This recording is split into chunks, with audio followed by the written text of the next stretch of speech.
Fala galera! Sequestro em Cleveland é uma verdadeira história de horror. Ou melhor, uma história de horror verdadeira. No início dos anos 2000, 3 jovens foram sequestradas e mantidas por mais de 10 anos em cativeiro, sofrendo constantemente violência sexual, física e psicológica. Mas até que ponto a adaptação cinematográfica desse evento macabro corresponde à realidade? Vamos descobrir! Eu sou Getro Guimarães e começa agora o Baseado em Fatos.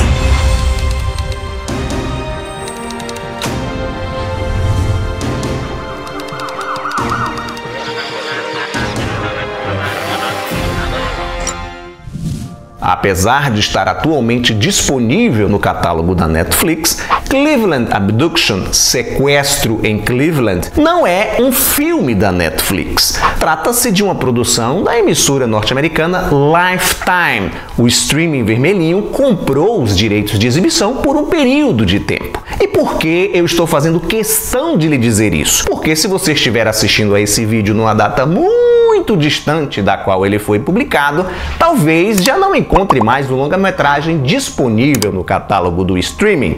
Apesar do título estar no singular, Sequestro em Cleveland, a obra conta a história de 3 raptos ocorridos em períodos diferentes, porém cometidos pelo mesmo sacripanta, o Ariel Castro, considerado pelas autoridades americanas como um dos criminosos mais infames dos Estados Unidos. Cleveland Abduction é baseado no livro Find Me: A Decade of Darkness, A Life Reclaimed, escrito pela Michelle Knight, a primeira vítima do maníaco, sequestrada em 2002, quando tinha 21 anos de idade. Em agosto daquele ano, a moça, que estava desempregada e lutava pela guarda do filho, aceitou uma carona do Ariel, acreditando que ele fosse levá-la até o serviço social, onde ela tinha uma audiência de custódia marcada. A Michelle conhecia a filha do Castro e se sentiu à vontade para aceitar a carona.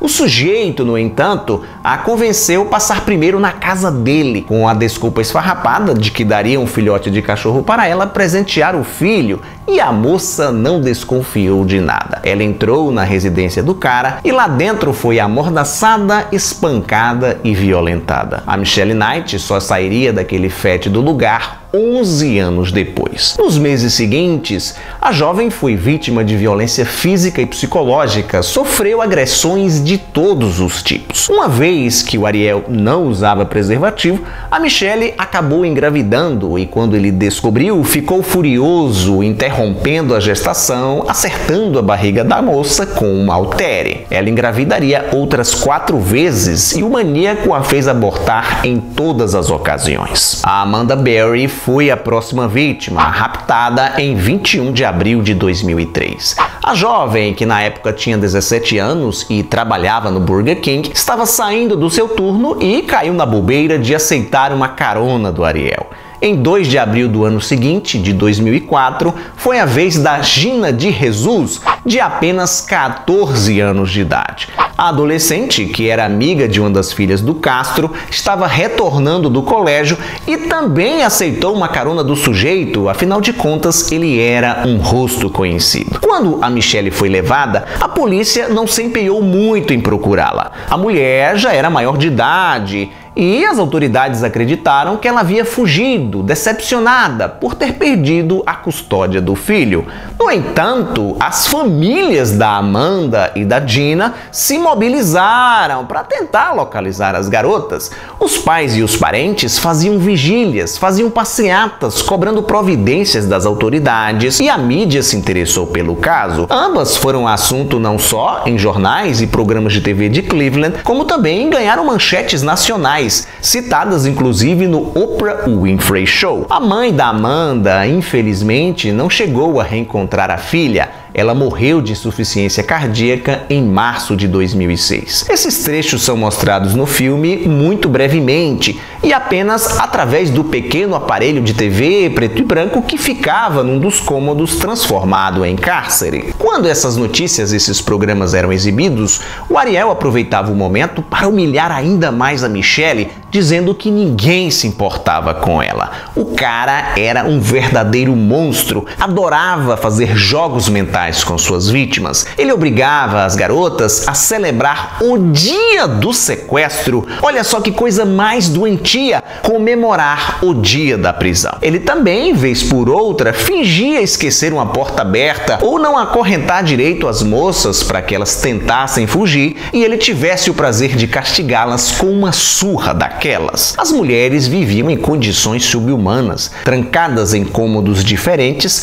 pouco viam os rostos uma da outra e muito menos a luz do sol. Os quartos eram imundos. Aliás, a casa como um todo era um enorme chiqueiro. Castro obrigava as meninas a usar baldes de plástico como vasos sanitários, que ele raramente esvaziava. As jovens usavam farrapos como roupas e quando elas adoeciam, o maníaco fazia pouco caso. A situação do trio mudou quando Amanda Berry descobriu que estava grávida e dessa vez o Ariel permitiu que a moça tivesse a criança. O parto aconteceu dentro de casa, evidentemente, improvisado numa piscina infantil. A Michelle, que tinha experiência, ajudou a amiga a dar à luz, sob ameaças do Castro, que prometia matá-la caso o bebê não sobrevivesse. Quando a pequena Jocelyn nasceu, em 25 de dezembro de 2006, Ariel mudou as moças de lugar. A Michelle passou a ficar com a Dina, enquanto a Amanda e a criança mantidas presas em outro quarto, mas meio que tinham acesso a algumas partes da casa.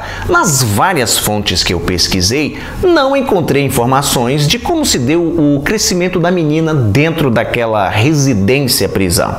Ora, um bebê, uma criança pequena, exige certas demandas. Tem a saúde frágil. Imagine criar uma filha num local desgraçado daqueles. O fato é que a Jocelyn viveu 6 anos em cativeiro. Em 6 de maio de 2013, Castro saiu de casa e esqueceu de trancar uma das portas da frente. A Amanda, ao perceber o vacilo, forçou uma brecha, gritou por socorro e alguns vizinhos vieram em sua ajuda. A polícia foi chamada e todas elas finalmente foram libertadas. Naquele mesmo dia, Ariel foi preso por homicídio qualificado, abuso sexual e sequestro. Em seu julgamento, teve a cara de pau de dizer que era tão vítima quanto as moças, mas ninguém acreditou naquela ladainha e ele foi condenado à prisão perpétua mais 1000 anos de reclusão sem possibilidade de liberdade condicional. Um mês após o seu julgamento,